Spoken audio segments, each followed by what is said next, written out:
Hey everyone, welcome back. This is Catching Up with the Nerds with your hosts, Tom and JC. This is a podcast about two dads that are catching up on all the nerdy stuff they missed, sharing how we pass on our nerdy passions to our kids, and deep diving into nerd pop culture to make it more accessible for you. Welcome back, guys. Hey, Tom, how's it going, man? Hey, JC, how are you, man? Should we introduce each other? Yeah, go on. Should I start for once? Because you always start. Yeah, go for it. All right, so my name is Tom. As you may hear it, a French national who's moved to the UK about 20 years ago. I am married to a nice Spanish lady named Liz, and I've got two kids. The eldest is 11 now, and she's called Emily. And the youngest one, who is almost 4, turning 4 in March, is named Louis. I'm trying to get them to go into everything nerdy, so that's why we're recording those podcasts, and hope you'll love it. What about you, JC? So my name is Juan Carlos Garay. Everybody calls me JC. I'm originally from Honduras, married to a lovely lady named Fiorella, and we've got two kiddos, one that is also 11 years old called Aiden, and one that is 5-year-old called Arabelle. And my thing is always like, I love my graphic novels. I'm into all sorts of like nerdy series and movies, and occasionally dabble in the world of video gaming. Oh man, I just realized I forgot to say what I like, so I'm gonna do that right now. Go for it, man. I'm massively into video games, anything that is new or old, so retro gaming's also. I love everything Batman. I love everything Marvel, and a little bit of manga, anime and stuff like that from the time to time, and nothing too much Star Wars related. So I think that's what we're here today, JC. Yeah. Today's episode is about the Mandalorian, man. What are your thoughts about the Mandalorian, Tom? Right, so Mandalorians, right? I guess as I mentioned before, I've watched every single Star Wars film. I've seen them all a couple times, and I've never been massively into the entire universe. So my knowledge in anything that has to do with Jedis and the Force and whatever is extremely limited to just my knowledge of the films. So have watched 2.5 maybe episodes of The Mandalorian, and I can't say I've really got into it. So I think today, JC, you're here to sell me on the Mandalorian and get me to watch it. So yeah, I'm not a huge, massive fan. I think the Star Wars universe is cool. Lightsabers and the Force. These are cool things, and I like the fact that they dabble a little bit with religious themes and stuff like that. So it's like, you can always sort of go deeper into that someday. Yeah, I don't know. I'm trying to get into the Mandalorians. I've heard good things about it. I've heard mixed reviews of it, but I'll be the audience, and I'm gonna try to pretend that JC works for Disney and is gonna try and sell me on being one more member of the audience. Dude, I wish that Disney was paying me for this, because I'm about to give them so much marketing that one day clearly one day. Yeah, well, and they have so much money, dude, that they don't need this marketing. But I have to be honest, I do love the show. So let's start with the start. Let's start at the beginning. What is the Mandalorian? What is the Mandalorian? What is it? It's Mandalorian is not a show, Tom. It's a state of mind. Okay. It's a way of living, and this is the way. Oh, that shit. that is my one Star Wars pun. I will move on now. So the Mandalorian is, while not the first Star Wars show, it is, I believe, the first Star Wars live action show. And please, anybody that knows otherwise, please feel free to correct me in the comments. But for anybody that's new to just the Star Wars world as a whole, there's basically 9 Star Wars movies. Episode 4, 5, and 6 are like classic Star Wars movies that if you haven't watched, everybody's always telling you should watch them one day. Basically, those are like the classic ones where like everybody got like Luke, I am your father, and like Luke Skywalker, Darth Vader, all that stuff, right? those So came four, out. 5, and 6, they're the ones that came out in 70s, big early 80s, right? Yes, exactly. There's ones, if you're sort of our age, you would have been massively into.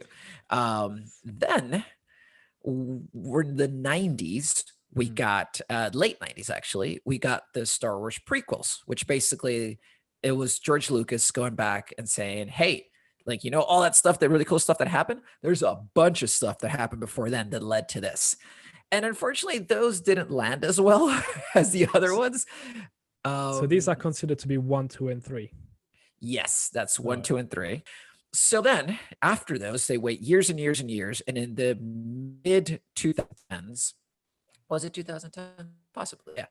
Yeah. Maybe in the early 2000s, we get the new Star Wars, right? We get with Force Awakens that gets picked up by J.J. Abrams, and that like reintroduces the Star Wars world to like a whole generation, and that's a whole other episode talking about what went well and what went wrong with those movies. But overall, those movies are like seen as generally positive, like much better than the prequels, and are super fun to watch. And for most people, that might even be your introduction to Star Wars.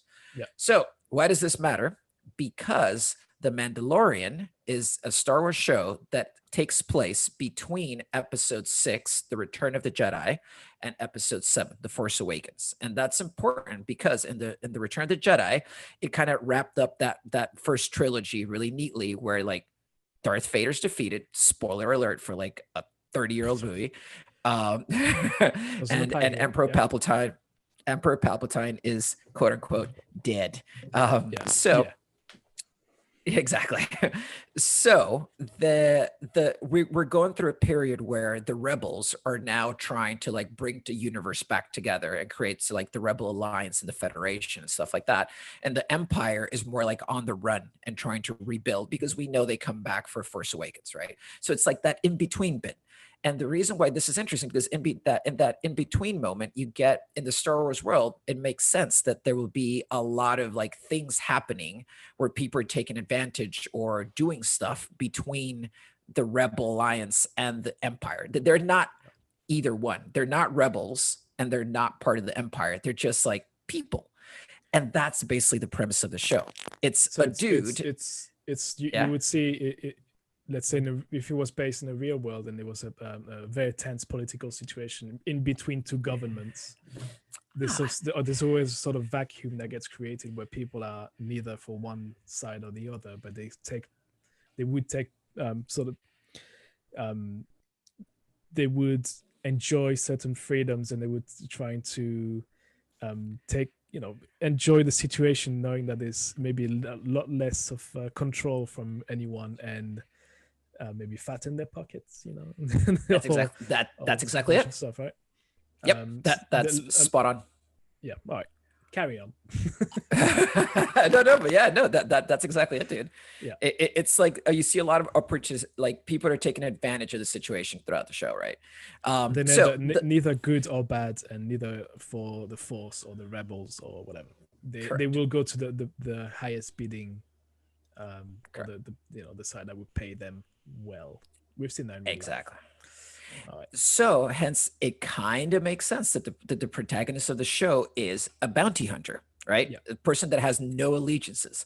And the reason why this one's a big deal is because we actually have seen Mandalorian bounty hunters before. There's been bounty hunters in the series throughout, but there was one particularly famous one called Boba Fett, if you ever watched the original series. And that bounty hunter was the one that tracked down Han Solo, put him into carbonite, and hence basically set up the third movie, A Return of the Jedi. But we see him get the Boba Fett in the first 20 minutes of that movie. We see him get dropped into a hole that has this gigantic monster that just like eats people, and that's it. And that's the end. And that was at and the Boba Fett for the series, and we're done. And he had like a super cool ship, and he got introduced in like the Empire Strikes Back and stuff. So he had this kind of like cult following, but that was the end of his story. The Mandalorian we come to realize that the reason why this is important is because the Mandalorian is part of almost like the same religion as Boba Fett. And whether it's truly a religion or a lifestyle or Yeah, like a way of thoughts, or or a philosophy a is philosophy. I think that's the word. yeah, yeah, it's still not totally clear, but there's definitely like things that they have to do. Yeah, It's like going to church on Sunday is like they have their equivalent, right? Of like these like dogmatic things they have to follow. mhm. So that's the premise. It's like this bounty hunter is in this world that has this like super cool helmet and suit, and he's off running missions, But and that's the he's got premise. he's not influenced by, again, stupid question, but he's not influenced by the Force and all that sort of aspect of Star Wars, right? He's got no powers, so to speak. As far as we know so far, no. Right. He Has he got knowledge of it? Is that something that's sometimes mentioned? So that's the part. Like it feels like he didn't know necessarily the details of the Force, but it's made clear that the Jedi who normally wield the Force and the Mandalores go back a long time, and they've been battling each other for like eons. I don't know how Yeah. long, like a long, long time they've been battling each other, right? So then that's why it's like the fact that he's surprised sometimes when he sees the Force. I'm still not sure if he's entirely aware of it, but he's definitely aware of the Jedi to a certain degree. All right. Because the reason why I'm asking this is, so I've watched, I think, maybe the first 2.5 episodes, and Yeah, I think I stopped when he picks up the child. I think that's the name of the character. a child. We And won't spoil then the actual name.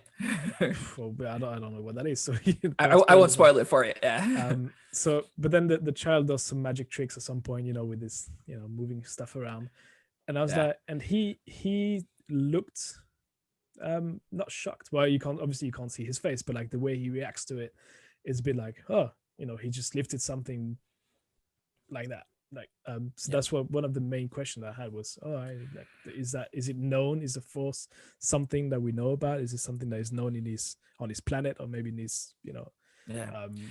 in his world? I don't know. Yeah. It's one of the questions I was very interested in. So to take a page from like Clerks, I think we're talking about earlier in Yeah. our warm up.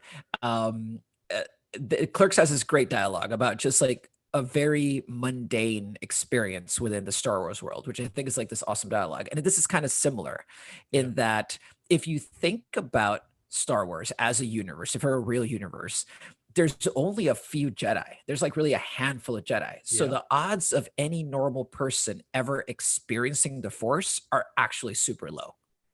True. Okay. Most Yeah. people would never be privy to the Force because it's not like The Boys where like everybody's a superhero. It's like Yeah. only a few people. And after, if you follow like kind of the first three movies, there's the infamous like Order 66 that happens in the Revenge of the Sith, where basically it's the order to kill all the Jedi. There's even less Jedi in the universe, so the odds of you seeing it are pretty low. So that's why I like that the Mandalorian's reaction is very much like he doesn't know what to do with it, Yeah. because odds are that he's never been privy to anyone that has the Force. So Interesting. yeah, Okay. so that's kind of diving into like the episode. That's kind of think the only other thing in terms of like characters at this point that's worth mentioning, that everybody, like literally the whole world went nuts over what everybody's calling Baby Yoda. Baby Yoda. Because there's a character that looks like Yoda, who for anyone is not familiar, character was introduced in the original films that trained Luke, that was like the most senior ranking Jedi in those movies at that point anyways. And we know of Yoda that he's in this planet where he's just sequestered, but not necessarily is his planet. And we know that he has been a Jedi master for hundreds of years, because they can live for like hundreds of years. And it obviously has a Force. So then when everybody saw this, that's why it's so important that this is between episode 6 and 7. Everybody thought, oh wait, is this like a prequel? And that's just Yoda before he becomes Yoda, right? Is this just Yoda as a child? And then we find out it very much is not. This is someone else that's not Yoda, and whether he's related to Yoda or not, we don't know. I don't know if Yoda put on some Barry White, found Mrs. Yoda, and like little Yodas happened in a couple of months. But he is definitely not Yoda himself, is what we do know. No spoilers. Thank you. No spoilers. and All right, so I think it's yeah. No, I was saying, I think you've set that up pretty well. I Cool. think we're now, as I'm Yeah. all warmed up, ready to move on Okay. into So your sell pitch. Go on, I've got sell it to me. Why should I be as in watching this show? as in most like with those like infomercials, I've got like a 5-point plan for you, Tom. Like 5 Excellent. reasons that you should watch The Mandalorian. All right, let's go. I expected no less. Go on. Reason number 1, and we should have a theme Yes. music for it. Boom. All Fine, right. I'll put that in. The first one is the side stories. Cool. The reason why I love The Mandalorian is because this is effectively a side story for Star Wars. And in Star Wars, all the stories are about like defeating the Empire and like all these like main storylines, right? It's like the Skywalkers with like Luke and then like Anakin, and then you find out about like what happens later with Rey and Finn and all that stuff. And it's like all these like big characters. So this is like a side story that happens between the big moments. And what I like about that is that it allows you to explore the universe a bit more. Okay. In Star Wars, you never got it. Like you show up in a planet and it's like this really interesting planet with like pyramids and like jungles and stuff like that. And then you spend like half an hour there and then you're gone. And you never find out more about the planet. You never find out more about those characters that like help out in between. You're still focused on like the main characters of Star Wars. Because this is a series and it's about the side story, you get to know more characters and you get to know like the world and how people like feel about things, like just like little things like there's a spaceship that's damaged and he has to show up at a place and have them fix the spaceship. And the spaceship is so messed up that like it falls into the water and have to fish it out of the water and like reconstruct it. And of course, like the guy he gets to reconstruct it is like taking advantage of him and just like puts it together with like tape or something. And then the spaceship doesn't like fly right again. It's like you could never see that scene happening in a main Star Wars movie because there's like too much big plot stuff happening for anybody to care about how a spaceship is repaired. But you get those moments here, so it feels like more of a real world that's like lived in. That's kind of my side story. Yeah, that's a good thing about having a TV series, right? You can literally take your time and go as deep as much as you want, really, because the movies you have to have a pace to it. You have to concentrate on the main characters. This allows it to expand maybe and spend 1 episode, 2 episodes on the side character. What's the one is in Force Awakens or the one where they end up on this planet and there's the bar owner or whatever that she's got this massive glasses. And yes. I found the character that like super interesting, and I wish there was some more time to be dedicated to her because it looks like she's got a lot of things to say and a couple powers that could be interesting to dive deeper into. So I don't know if could she be in the Mandalorian? Man, I hope so, dude. Because she looks like she's one of those that's been around for a while and knows a lot. So I hope that because it's the perfect timing for that. Because that character shows up, I believe, in Force Awakens. I believe so. Or is it Last Jedi? No, I believe it's Force Awakens. Yeah. And yeah, it's one of those characters you want to spend more time with. In the same way that we did not want to spend more time with Jar Jar Binks. We want to definitely spend like more time with like Big Eye Lady. I'm going to call her because I don't actually know her name right off the top of my head. But it's imagine like then running into her and then she's got to help you on a mission to go get something. Yeah. And that something is like the classic, the thing doesn't matter. It's like Raiders of the Lost Ark. Like the arc never mattered in that movie. What mattered is the journey you go on, right? And in the journey, you get to know the character more. So through each episode, you get to know more and more about these characters and you get really attached to them, but there's no big plot. And that is the second point, right? So stakes are lower. We're going to call this one. All right. And it doesn't mean that there's meat on the floor. It's just the actual Wow. It just means that the plot isn't as built up. Sorry, do you need a moment after that one? That's a whole new low, isn't it? Yes. Oh, fine. I'll allow you to continue. Allow you to continue. Let's pretend this never happened. We can still be friends. Sorry, Yes. dad jokes, man. They're gonna Sure. happen. Sure. So, um, the plot of the Mandalorian is not about destroying the Death Star. It's not about taking down an empire. It's not about like defeating like this Lord Sith person or whatnot. It's about like this dude that finds a kid and he's like, I guess I'll keep him. And then he starts to find out that like a bunch of people are after him. So he's like, oh, okay, I guess that's a problem. I need to get him back to somewhere. Yeah. And then eventually those situations build up to something bigger, but it's still not like the Mandalorian's about to take down the Empire. Not even close. So it's funny you said that because that's sort of what I was expecting from Yeah. the series. I was expecting something that would be, he's going to grow a country, like he's there to make money, and with that comes parts of you because that's your job. You deassociate yourself from moral values, right? So you like, there's no more right and wrong. It's like, well, you know what? Yes. I'm grabbing this guy, giving it to Yes. that. I'm bringing it to that guy. I'm getting my money. I'm gone. Yeah. And somehow just that kind of I was like, if it's just gonna be that for the entire series of him going to planet A, bringing back something from planet A to planet B, getting paid, and then moving on to the next mission, I just hope it's not that. I hope there's an arc to the story where he's somehow taking not a side, but like growing a conscience, growing an opinion of things that are happening around him. So I don't know if that's something we'll see. I mean, maybe that's against what one of the points that you're actually saying, the stakes are lower. Maybe that's going against it, but maybe that's something we've grown.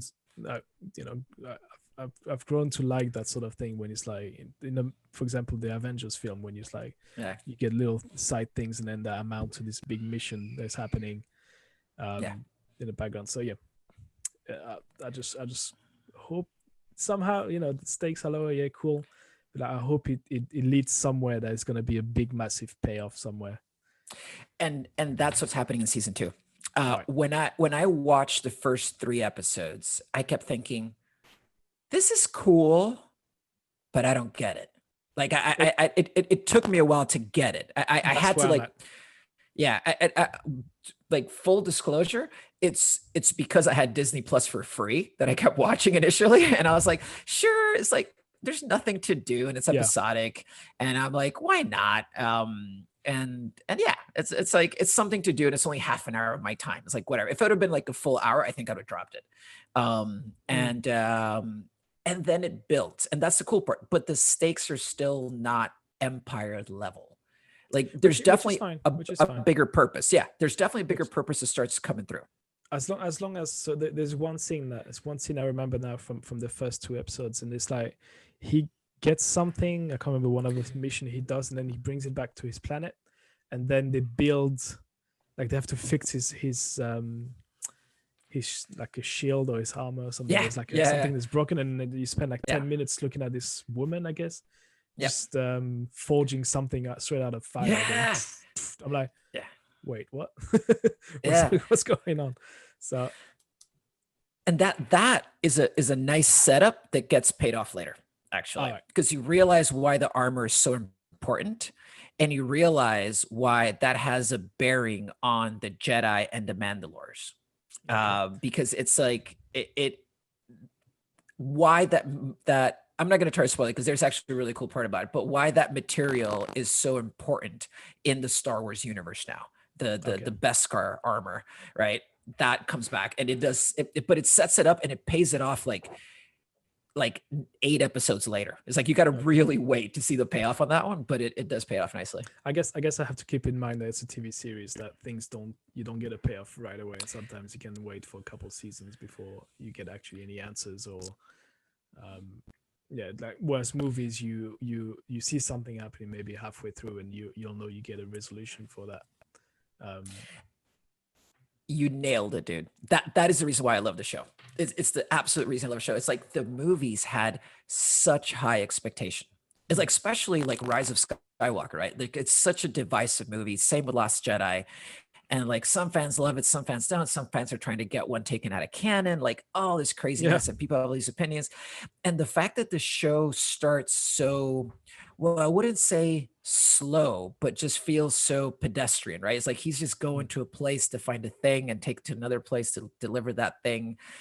It just, I think, well, at first I was annoyed by that. I realized that it set expectations really well, which was like, no, no, guys, we're down here. And like, this is like super normal day-to-day stuff. So then when big things happen in The Mandalorian, It I feels like a found big thing. myself enjoying it. Yeah, I enjoy it more than the movies because I was like, oh yeah, it's like, is this show going to be like another show where it's like he's doing a thing, or like, are we going to Mm. get a big reveal? So when the big reveal lands, it just lands so good, dude. It's and No and spoilers. and it gets tied up. Yeah, no spoilers. It gets tied up really well. Like each episode, you could finish that episode and almost like to a certain degree feel satisfied with the payoff, Mm. and then go on to the next one, and not even have that payoff carry over to the next one, and you still feel satisfied. So that's Okay, that's kind of the thing that I'm really loving. they're doing it So well. Move on to the next point, sir. Hit me. next part, more characters. So what I like about this series is that it's bringing in characters from all over the DC, sorry, the Star Wars universe. I think I was thinking DC there for a moment. Mm. So because it actually does have parallels, right? So it's the ability to bring in characters that are not, once again, part of that main story. Yeah. For fans that, or sorry, for fans of our podcast, if you're a fan yet, I think it's more casual listeners. For anybody out there that's not aware of like the broader Star Wars universe, after the first three movies came out in the 70s, people have been making fan fiction for Star Wars, books, novels, comics, animated shows. There's been all sorts of stuff that's been happening. Like well, and even video games, right? Even the video games have advanced the Star Wars story in so many ways. So, and all of these things are considered canon, right? And once again, for anybody that doesn't necessarily follow Star Wars, canon just means the things that are approved by Lucasfilms as being part of the main story, right? It's like, Yeah. well, they're not part of the Star Wars, sorry, the Skywalker saga. They are part of that. They're acknowledged as being in that universe, and they're legit, as opposed to like, I could go write something and it would never make it into the universe, right? Um, we starting to see characters from all those areas, which is super cool because they're characters that people have loved because they were able to be developed not in the context of the Skywalkers. Right, it's because everything in the main movies is about like Leia and Luke and Anakin. Somehow it's about them, right? Yeah. And now these characters have been totally separate to them. While they might have interacted with those characters, their story arc was not influenced by those characters. And that's Mm. what's really cool because then now they're coming back and you can get to see more of those. And this is the part that unfortunately I can't say too much about because it would be very spoilery. Yeah. But there's two things happening. One is that those characters are coming back, showing up for like big reveals, helping the plot progress, but also expanding the plot to once again to raise the stakes a little bit. But at the same time, it's still about the Mandalorian the child, right? And there's still a complement to the Mandalorian the child, and that's been just absolutely so well done. I just want them to drop Darth Vader in there, even though he's supposed to be dead. At this point, he is supposed to be very dead. Yeah. But if it could be like Force Ghost showing The up, ghost. and yeah, and I wouldn't mind that. Of a good Force Ghost from the Skywalkers, I would not mind necessarily. Mm. But if like, and this might be contentious, but if like Luke shows up, because this is very much the point where for all the uninitiated into this middle place, Luke defeats or well defeats the Empire to a certain degree with the help of his friends. But then afterwards, when you see him show up afterwards in the new movies, he's been away like as a hermit sort of thing, Yeah. like living by himself. What happens in that progress, which we find out in this movie, is that he creates his own Jedi Academy. And then things go very badly with Kylo Ren, unfortunately. But he goes through a process of like recruiting like the various Jedi and trying to like rebuild the temples and like find all the old like Jedi scriptures and stuff like that. So this to a certain degree could tie into that moment, I feel. Yes. And we might get like a Luke showing up as my guess, but I honestly, funny enough, I actually don't want that. I would love if they referenced it, or maybe he shows up for like a scene and that's it. But if Yeah. he becomes a part of it, I'd be kind of like not too okay with it, because then it becomes about him again. And I'm very invested in these characters. That's understandable. It's understandable. So shall we go to number 4 then? So Absolutely, go for it. number 4, how one of the things I absolutely like, this is really big for me. I love how this is shot, like how it looks. And the reason why is like, I personally think, and this there's a bunch of like YouTube essays you can see about this, but the original Star Wars movies are just not very cool to look at. Like the special effects for the time were groundbreaking and stuff like that, but in terms of like the camera angles, how they transition from scenes, like the different shot styles and stuff like that are super boring. It's like it's basically like a stationary camera that tends to like move sideways one or the other way. That's it. You rarely get close-ups. You rarely get like really interesting angle shots, like Dutch angles, or like just ways to make it look really artistic. You don't get that because it's so much about plot, right? The new movies, the J.J. Abrams movies, and Rian Johnson, I think those are shot more interestingly. In particular, I think that personally, I think I love how The Last Jedi is shot. That's my favorite. That and Rogue One are my two Star Wars movies that I like how they're shot the most, because I think they have such interesting scenes that lead into like a different aesthetic. Yeah. The Mandalorian is also shot in a very interesting way, because once again, the first 3 episodes, at first you're like, oh wow, that's like I didn't see what they were doing. Like I couldn't appreciate it yet. And then you begin to see how they're bringing in different directors. And one of the cool things, like they had Taika Waititi actually direct one of the episodes. So Taika Waititi did Jojo Rabbit. He's done Guardians. yeah, exactly. Like is it Guardians of the Galaxy? no, he didn't do Guardians. He did Thor. Thor. Thor, the good one. The good one. Yes, actually, yeah, you're right. Why am I blanking? Where he meets Hulk in that planet, right? Guardians of the Galaxy is James Gunn. What else? Yeah, that's James Gunn. I don't know why. No. Yeah, well, because they've been basically the 2 best directors in Marvel, pretty much, I think. Yeah. So Taika Waititi like shot one of them, and you can totally tell it's him. He voices one of the robots that's now like an iconic robot in that series. Yeah, like I believe it's an IG-11, and he so good. Shows up for at least 3 scenes, but he like steals the show. And then you get obviously Jon Favreau, who's a very talented director, and then Dave Filoni, who basically directed all of the Star Wars Rebels and Clone Wars. And actually, that's something to touch on, that a lot of the big characters that people are excited about that are showing up in the show are from Clone Wars and Rebels, which are the 2 animated series that were on Disney XD, which start off as like series aimed at kids, but were picked up by adults because they started to like bring in like really interesting characters. Like Darth Maul comes back for those series. Yeah, you get the introduction to Ahsoka Tano, to Bo-Katan. Bo-Katan is like another Mandalorian. Ahsoka Tano is like one of like the most like pretty much like the most badass female Jedi, which like female Jedis have been like super underrepresented, and she is like so badass. So people have been like looking for more development in her story for a long time. And this, honestly, The Mandalorian made me want to go watch those shows. It's just the time investment, because there's like multiple seasons, a ton of episodes. But if you want to make the investment, they sound like they're well worth investing in. So going back to the look of it, looks so the production value looks like it's they spend the money on it, right? It's funny because I keep going back to the Star Wars movie series, and you can see the evolution. Like, I think for the first 3 in the 70s and 80s one, like the way it's shot, I think I'm more specifically talking about special effects, not the way it's shot, not the way it looks, and the way maybe they use the different pans, and the way the cuts between 2 shots and stuff like that. Because there's a lot of those swipe right or swipe left or up and down, which looks completely iMovie. Yes. So that we can forgive, but like those special effects in the 70s and 80s one at the time were groundbreaking, and they look really good still now to this day. It looks okay, right?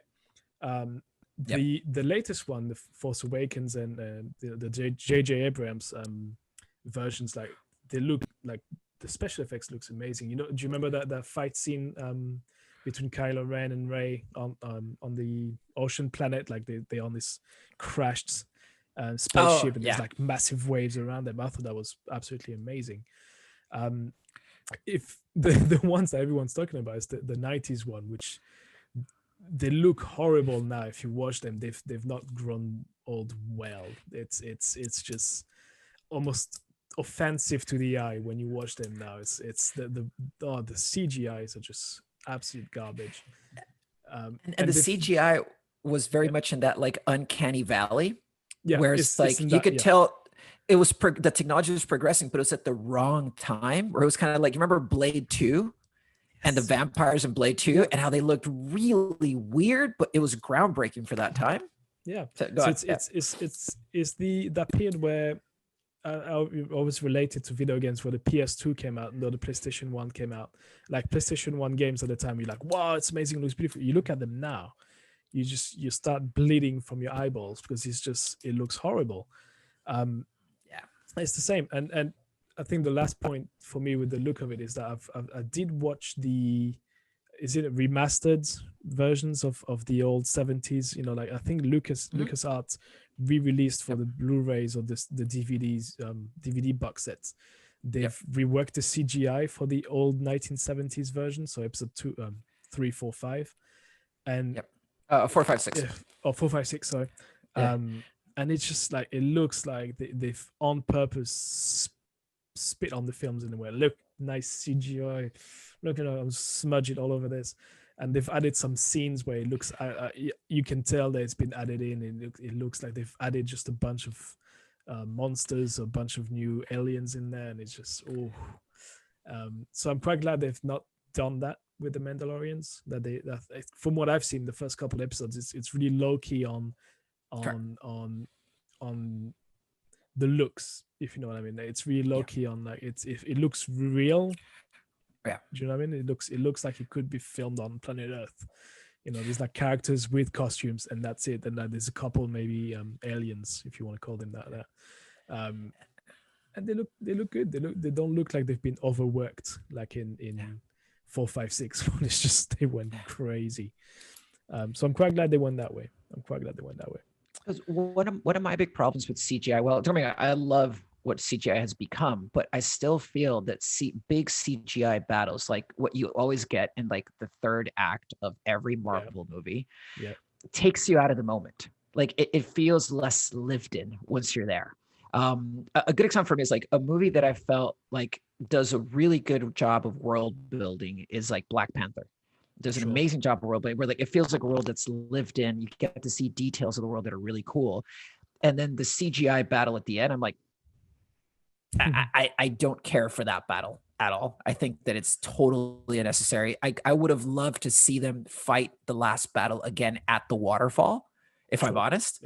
Like something like that. That waterfall felt more lived in than that like underground train rail situation thing that like removed their. I know they had to do it so they could remove their outfit and stuff, like their power.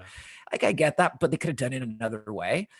So for me, that's where CGI takes you out of it. And that's where the Mandalorian thing does a good job, where like there's definitely CGI, but it doesn't take you out of the moment as much, I find. Whereas like I still feel, it's like the right balance, what they're doing, but you can't tell until you've sat with the show for a while that it's that thoughtful. And knowing that there's actually behind the scenes of it where like that show looks like it's been out on location. All of it is in a studio. And when you look at that show and think that the entire thing is in a studio, it blows your mind, dude. Because sometimes you can tell kind of it's a screen in the background, but a lot of times you can't. And it is bonkers when you look at it. I really thought they went on location, you know, like they did for the films, like when they went to Morocco and North Africa. Oh yeah, it was I know because a buddy of mine used to tell It's one of those Tunisia? North Oh, it's African in countries. Tunisia. Tunisia. That's it. Yeah. I had a buddy from Tunisia who was telling me about how like, yeah, Star Wars was shot there. I'm like, oh, cool. We know. Yeah, exactly. And yeah, no, when you look at it and realize that that's one of the reasons they're able to knock it out so quickly and Yeah. didn't get delayed because of the pandemic is because they're all in a studio. So they could just create a bubble in the studio and just keep shooting. All makes sense. All right, that's a good thing. I'm quite surprised by it. Anyway, shout out Yeah. to Tunisia, where my mom was born and raised. Oh, nice. Right. I didn't know that, next dude. point? Cool. What's your next point, good sir? Moving on to point number 5. It's going to be all about the extreme nerdiness behind the show, which is this is where everybody bust out your nerd hats. We're about to get film nerdy deep right now. I love the inspirations for the show. All the reference that are built into the show are just super nice, and they've only gotten better as the show progresses. Once again, the first couple of episodes don't do this justice as much as it should. There's kind of like 3 main inspirations. There's a ton of them, but 3 that I find personally interesting for the show. The first is that the show is very much modeled around spaghetti westerns, and for anybody who doesn't know, it's basically when the western genre, like we associate with like John Wayne and stuff like that, was adopted by Italy, and they started to make a bunch of westerns of their own, and it was like they pumped out so many movies and it just got so experimental with the genre itself that they became their own genre. They became spaghetti westerns, and one of the most famous ones are the ones made by Sergio Leone. And in particular, there's like the trilogy that's called the Man with No Name trilogy, which apparently he never meant it to be a trilogy, but it became a trilogy. And it starts with Fistful of Dollars, then For a Few Dollars More, and then the last one, which is the most well-known one, which is The Good, the Bad, and the Ugly. Yep. Right. And that's the one that if you haven't watched it, you've at least heard that term from someone. And it's Clint Eastwood. And the memorable scene from that movie is the Mexican standoff, right? Which is like it's 3 guys in a triangle, each pointing the gun at each other, meaning that as soon as someone pulls a trigger, we're all dead. Right. Yeah. And they kind of like, I don't know if that was the first time that was done, but that made that movie really famous. Right. If you haven't seen any single one of those movies, I'll allow you to pause this and go watch them and then come back. Yeah. Yes. They're all excellent. I've only watched The Good, the Bad, and the Ugly, but I definitely want to come back to watch the first 2, especially now that I watched Mandalorian. The other 2 are great. They all great. I mean, there's the one bad apple in there, so can't go wrong. Awesome. And the through line, while all of them have different plots, the through line is a stranger shows up to a situation and the stranger has no name. And while in The Mandalorian, we eventually do find out the Mandalorian's name, and it's not that big of a reveal, if I'm honest. This is not a big deal.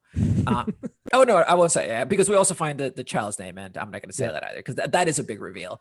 But the point is, like, in most places where he shows up very much anonymously, and this is where we get into like the the Mandalorian traditions. Is like he can't take his helmet off, like at all. Like he's not supposed to. I mean, he can physically do it, but he can't actually do it based on his like belief system. That he's supposed to always wear his armor, even when so it's like little things like that I love that they do. Because you ask yourself, like, so then how does he eat? Because it's like it's this helmet that's just huge, right?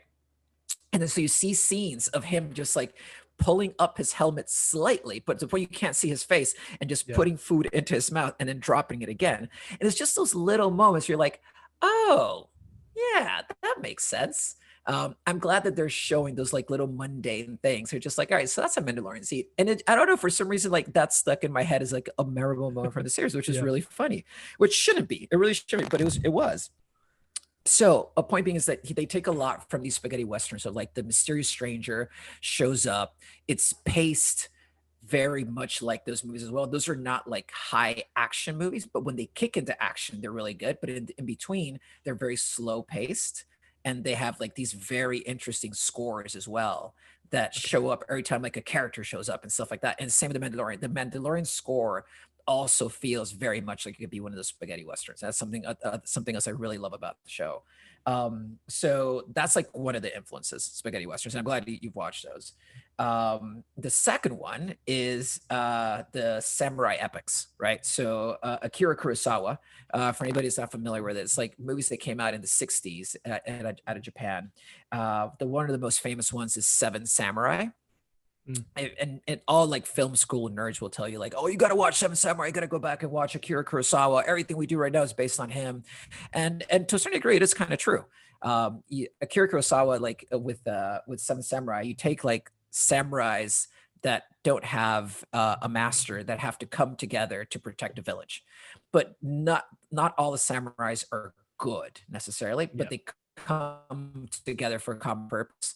That's Suicide Squad. That's Guardians of the Galaxy. That's like so many like team up movies you've seen kind of originated there, right? So the main one though that that they take inspiration from is Yojimbo, which is basically a movie about a nameless samurai, right? So same premise. So once again, whether Yojimbo influenced the Man with No trilogy, the Man with No Name trilogy for Sergio Leone or not, I guess I'm sure someone has looked into that. But there's feel like there's a connection throughout this movie. So like a stranger shows up and carries out a mission, right?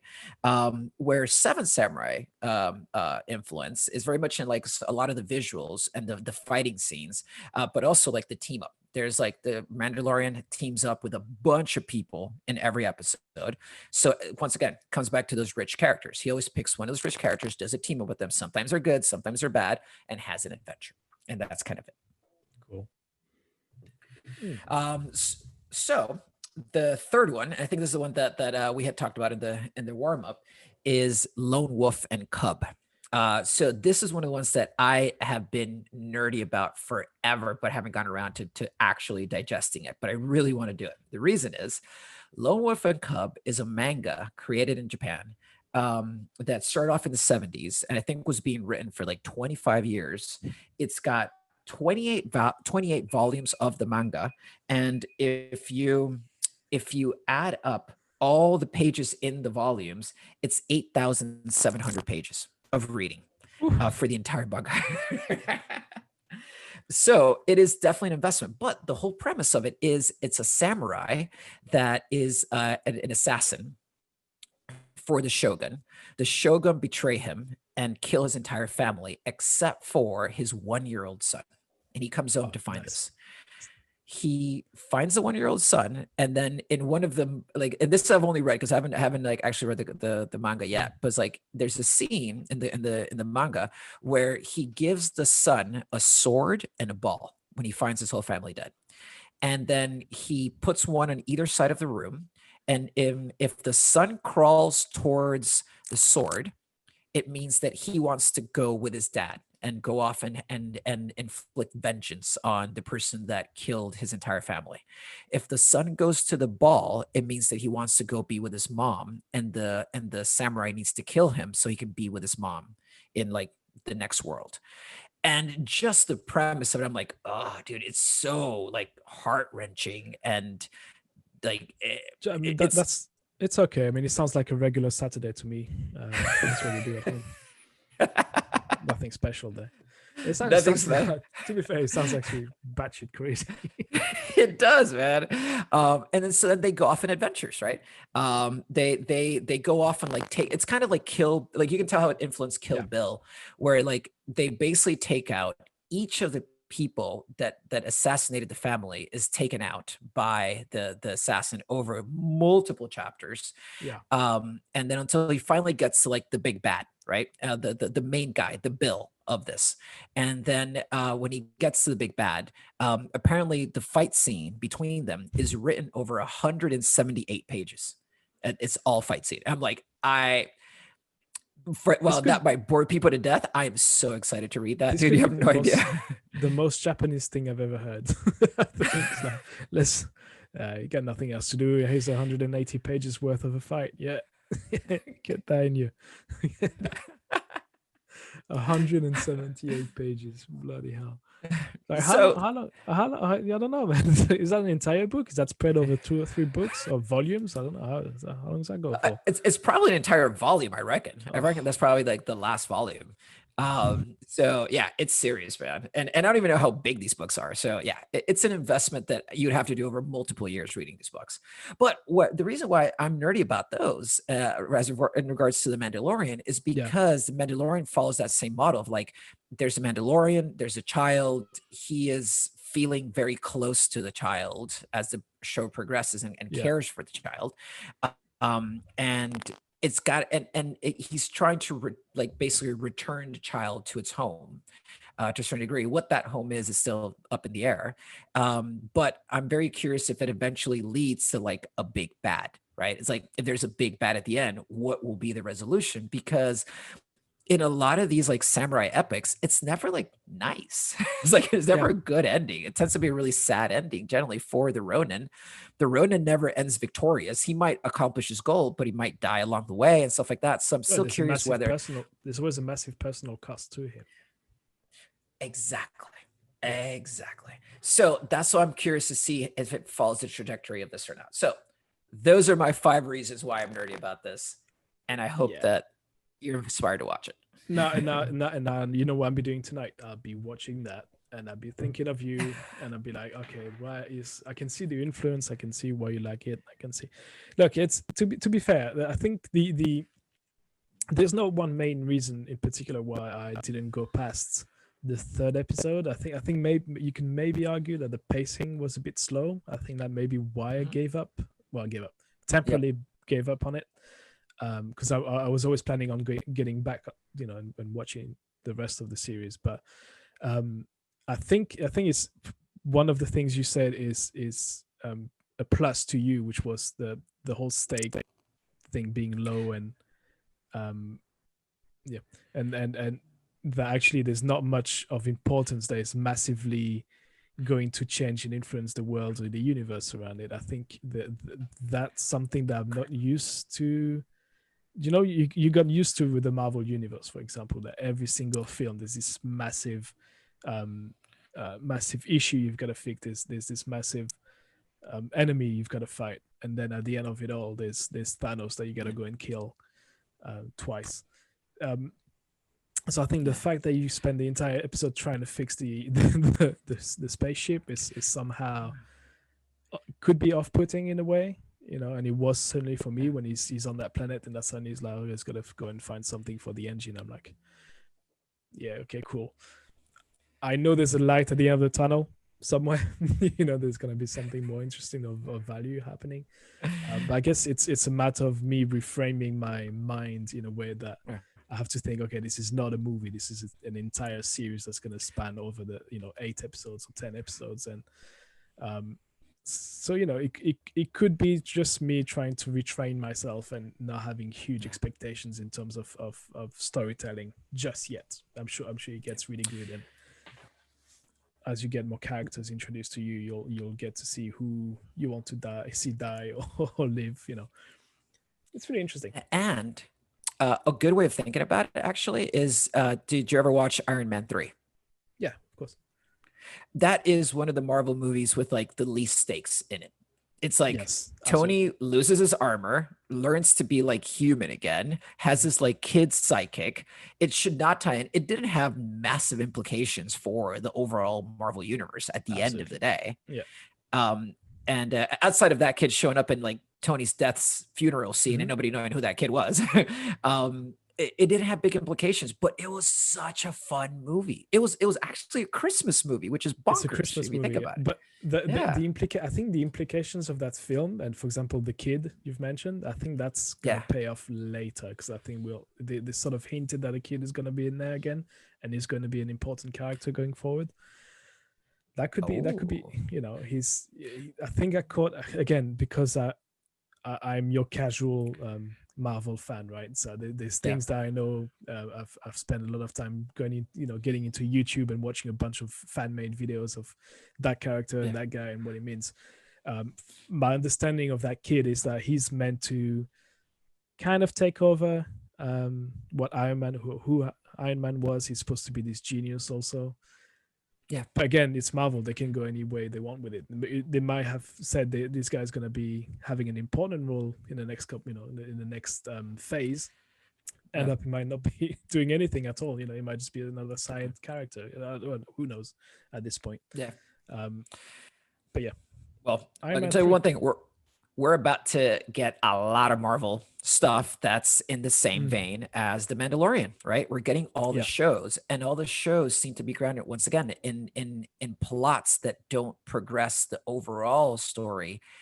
Because we don't know what the next big bad is, right? Is it going to be Yeah. Galactus? Is it going to be something related to like the Eternals? Like, don't know who that big bad is, but it's not going to matter in shows like She-Hulk, right? For anybody who doesn't know, like She-Hulk is like the female Hulk counterpart, but she was a lawyer before becoming She-Hulk, so she continues to be a lawyer as She-Hulk. So it's going to be like I don't know, like an episode out of like The Good Wife, right? Where it's like a case that has to be solved. I'm like, and I'm so looking forward to that. Like, I want that level of storytelling.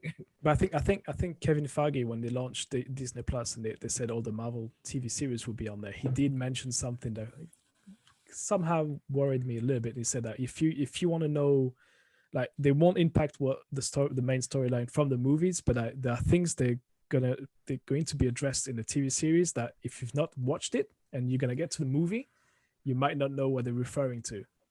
So it's fair. Which part of it's not going to impact the overall script or the overall story of the movie, but there might be a mention of a character or something that a catch-up phrase or something that might be dropped in the film that only if you've watched Falcon and the Winter Soldier or when the Vision, WandaVision, that if you've not watched those, you might not get the reference to that sentence or why he's doing that. Correct. So I don't know if that applies to the Mandalorian really, into like this, if there's going to be yes does it? Yes, there are some things that you will appreciate more if you've watched some other stuff. Like there's a big reveal in season 2 for sure that for some people it just went over like, oh, cool character, who's that again? And it didn't land as much. So there's definitely fan service being paid off for people going like, oh wait, that character from like the animated show showed up. But having said that, even if you don't know who the character is, it actually makes you want to go explore that character. That's the way they've set it up, where it's like they don't start having a conversation over stuff that you're like, wait, what happened? Like, no, like all of it still relates to the plot of The Mandalorian. It just happens to be this other character coming into the plot. And that's one of the things they're also doing, which that they've been very open about, that some of the side characters of The Mandalorian are going to get their own shows. So even if you don't know who that character is, the odds are that you're going to learn more about them very quickly. Will at some point. Yeah, exactly. So that's the difference. Whereas like, it sounds like Marvel might be taking from the movies and bringing down to show level. Yeah. Mandalorian is taking show level and like pushing out to other shows, maybe even pushing up to the movies. Who knows? Like at some point. We'll see. That's so interesting. That's yet to be seen, but yeah, it's slightly taking like a different tack, but you'd still get it. Whereas with Marvel, I do feel there's an opportunity to not get it because they get pretty nerdy pretty quickly. Yes, that's very true. That is very true. It's Easter egg heavy, but it's Easter egg heavy. Yeah. Which is cool. Okay, it's cool. Once you get on YouTube and you get to watch those Easter egg videos, I think that's when you go, it's amazing. Exactly. Look at the clock behind him. It's the same clock. Yeah, I love that. The nerdy hat comes on and stays on for a while, man. Once that happens. Yeah, you know how many times I showed those videos to Ellie and she went, or like, oh yeah, it's cool. Right, I think that does it for this week. That does it. Right? This is the way. Thank you very much. This is the way. Stop it. Thanks for walking me through your understanding and your views on the Mandalorian. And I definitely will have to go and watch. And I hope everyone's listening or watching this on YouTube will have the same urge to go and subscribe to Disney Plus or download somewhere. I don't know. You do what you got to do. And end up watching The Mandalorian. It sounds like a cool show. Again, I've watched the first 2-3 episodes, and I need to go past that wall, and then hopefully I'll join you onto the dark side of the Well, yeah, side the, of the decided. dark side with the dark lightsaber. That's a Yeah, thing. that would be awesome. All right, man. So yeah, I have spoken. Cool. Yeah, I've spoken. Anyways, thank you very much, everyone, for listening, and and also to everyone who's subscribed either on where are we now, on PodBeans, on YouTube, on Apple Podcasts, on Amazon Podcasts, which we are now on, and on Spotify. Thank you, everyone, for listening. We've had some good feedbacks. We've got some comments on YouTube, some to which we have replied. Or when I say we, I mean I have replied because I've seen them today. So thanks to everyone who's been listening to this. Be nice to us in the comment sections if you're Star Wars fans, because I know you guys are very dedicated to your universe. Yes. If we say something stupid, make sure you comment. That would be lovely to see where we messed up. I'm actually willing to learn and interested in learning into that more into in the world of Star Wars. I think it's amazing, and there's always something to learn, right? I think that's it. So from me, Tom, thank you very much. Yeah, and for me, JC, may the nerdy force be with you. Take care. All right, bye-bye. Bye.